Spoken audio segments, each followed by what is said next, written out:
If you're an athlete, you should be lifting heavy weights in the gym because it's one of the best ways to recruit and train fast twitch muscle fibers. Okay, so I'm going to break this down. So everyone's muscles are made up of different types of muscle fibers. So think of the fibers as being on a spectrum. Down one end of the spectrum, you have your type 1 muscle fibers, which are your slow twitch muscle fibers, which are small and weak. Then down the other end of the spectrum, we have your type 2 muscle fibers, which are your fast twitch fibers, which are big and strong. They're the ones that are responsible for explosive action, such as sprinting and jumping.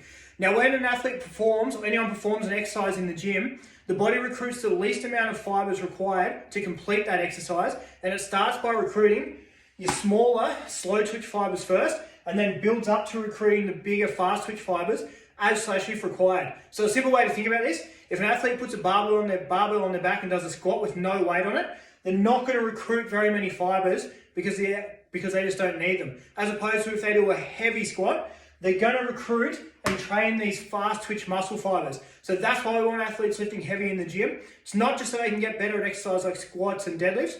We want them recruiting and training these fast twitch muscle fibers because then hopefully they'll get carryover when they go on the field and be better at things like explosive actions such as sprinting and jumping.